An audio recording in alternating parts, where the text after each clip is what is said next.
That is video taken from Prince's last performance in Toronto, captured on a phone. He did a couple of last-minute shows last month at the Sony Centre. Then he went on to perform at a club in the middle of the night, as was so often his way.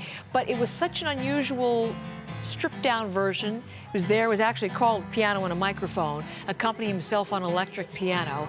The concert's something of a homecoming for Prince because he lived in the city for a few years, but he also had connections to a number of local musicians, two of whom are with me here in studio this morning. What a treat to have Prakash John. If you're a longtime music fan, you'll definitely recognize that name because he worked with so many of the greats over the years, including Prince, which we'll get to in a second. Thanks for coming, Prakash. You're very welcome. And nice to be here. Jordan, son Jordan, thanks for coming in too. Also full-time musician with great stories to share about Prince. So let's get right into it. We have to go back 15 years to find out how you first met him. Who wants to start with that? It was a gig in Yorkville. You're playing, and what happened? Go ahead, Jordan. Jordan, you start. Well, it was a gig my father put together, playing with some bandmates of his, and Prince was in the neighborhood. And you were drumming. I was drumming, yes, and he came out to the show.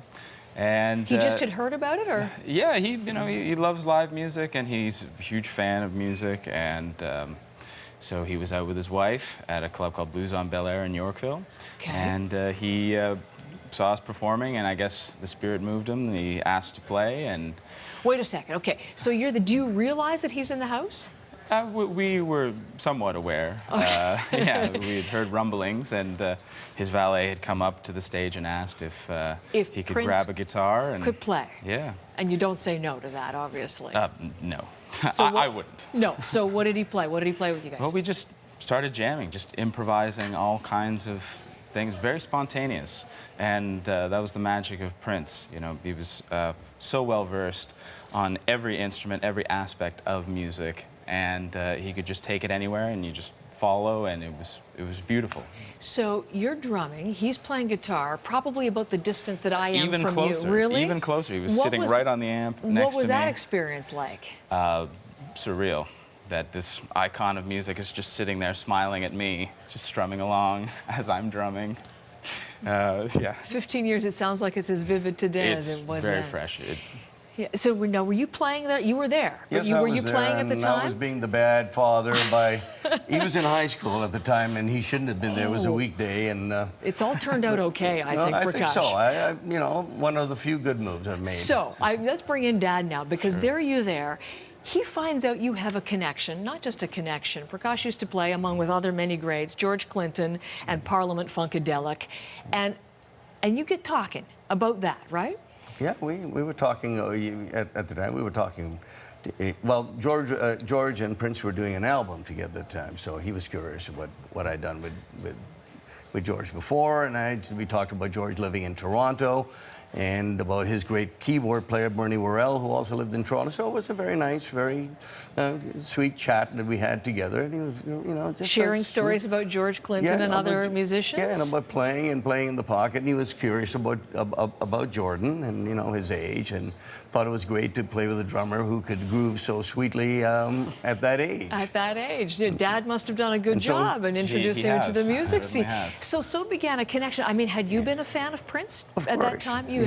And what did you think of him as a musician then? Deadly musician. Yes. No, he could, but phenomenal. He could play the piano and play the bass. He could play the stuff on the bass that I couldn't hope to play, and guitar, of course, drums, singing, composing, arranging. Yeah, he did it all. We talked to one of his recording engineers earlier who talked about how he just went from one instrument to the next and down the hall and up and then to the board, and he did it all. Absolute undeniable brilliance. It was incredible. So the connection that was established in Yorkville at that club 15 years ago carried on, because he was out on that tour. We were looking at a piano and a microphone, and you get a call, Prakash, to do what?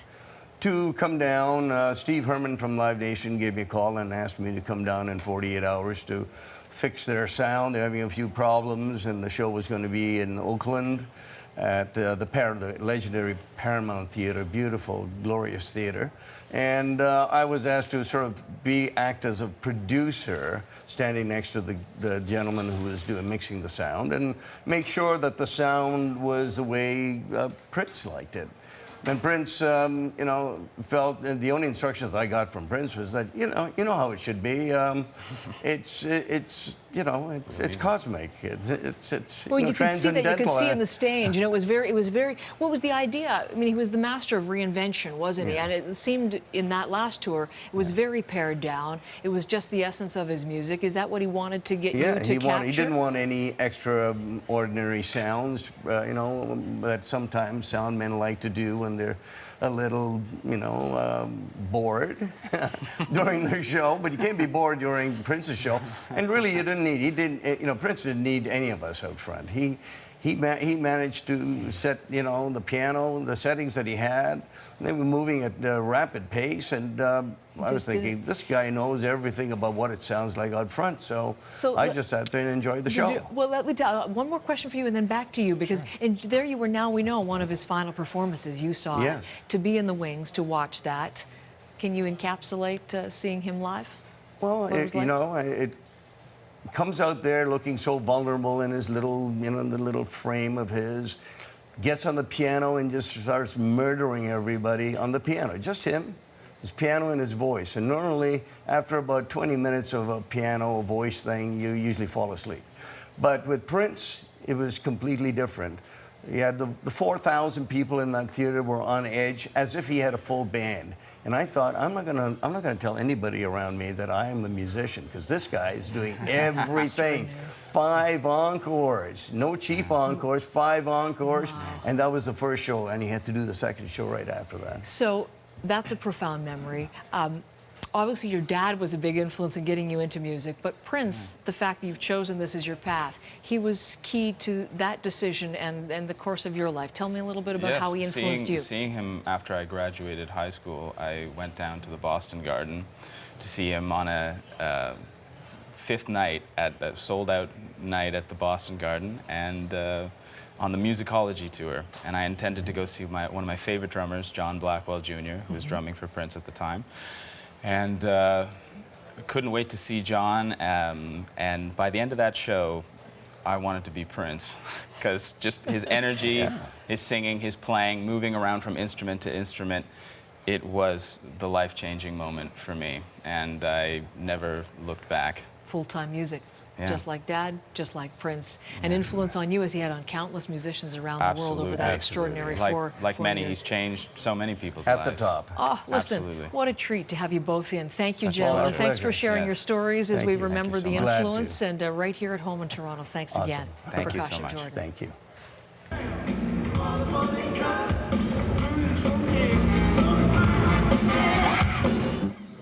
Speaking of Prince on stage, here's a scene from 1988, Prince in Toronto.